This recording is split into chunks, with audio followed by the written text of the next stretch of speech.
আজকে তুমি রান্না নাকি? কি রান্না করো? দেখি কচুর গাটি আর হচ্ছে রুই মাছ। রুই মাছ দিয়ে কসুর গাটি হুম আগে দিয়ে সেদ্ধ করে ছালায়। সেদ্ধ করে রাখা হয়েছে। এখন এটা মাঝখান দিয়ে কাটতে হবে। চপিং বোর্ড নেই না, নাহলে ওই যে থালায় নিয়ে নাও আবার।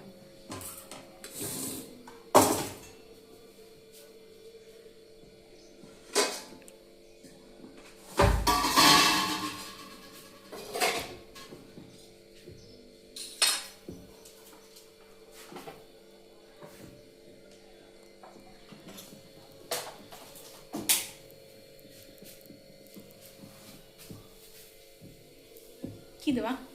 খুন্তি করে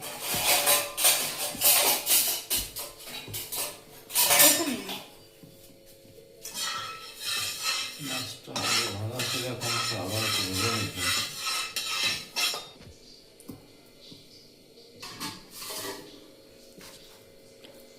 সব দুটো দুটো করে নেবে এখন।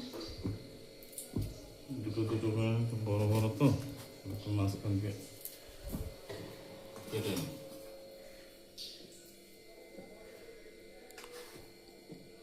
একটু আগে বের করে রাখলাম তো।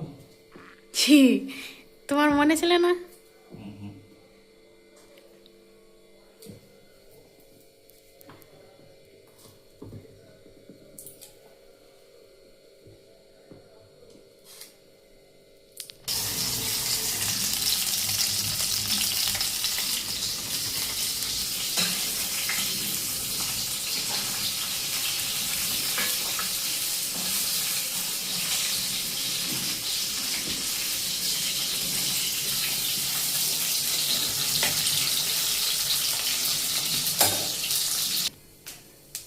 জিরে ফোড়ন দিলে নাকি? জিরে ফোড়ন দিলাম, দুটো তেজপাতা দিয়ে শুকনো লঙ্কা আস্তে করে আসবে তো মাগান। ওই যে তো ওই যে ঝাল কিন্তু জনমের। শুকনো লঙ্কা আর একটা হলো না। হ্যাঁ হ্যাঁ, দিয়ে দাও। আগে জিরের ফোড়ন দিয়ে এখন কিছু পেঁয়াজ আর রসুন দিয়ে আর থেতো করা পেঁয়াজ রসুন। পেঁয়াজ রসুন ও তো জল দাও, সেই জলটা দিয়ে দিই না পরে।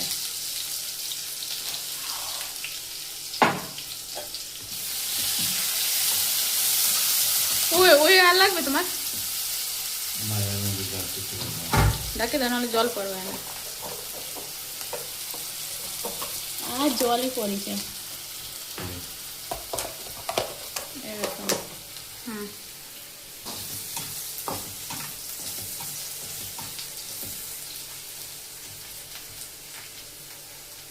টমেটো দেবা নাকি? না না, এটা টমেটো দেন। এখন লাগতো গরম মশলা, একটু হলুদ দিয়ে দিলাম, শুকনো লঙ্কার গুঁড়ো এখন দিচ্ছি ভাজা মশলা গুঁড়ো, ভাজা মশলা, জিরা, ধনিয়া,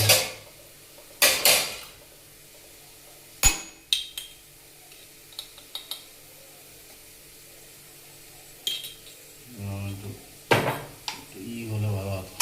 কি আর এদিকে গরম মশলা বাটা হবে। দিয়ে দেবো কচুরমুখী দিয়ে ভালো করে ভেজে নিতে হবে।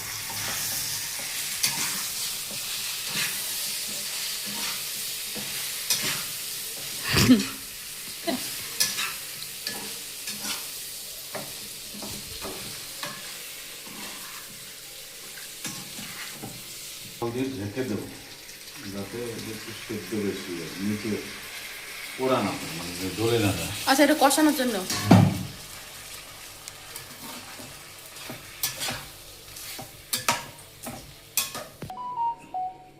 গরম মশলা বাটা। গরম মশলা বাটা ওটা একটু খুলে দেখাও। এই তো কালার চলে আসছে পরে। কষানো হচ্ছে। কষানো হচ্ছে, একটু পরে মাছ আর জল দিয়ে দেবো। এখন মাছ দিয়ে দিচ্ছি। মাছ দিয়ে ও মশলা উঠে দিয়েছিলে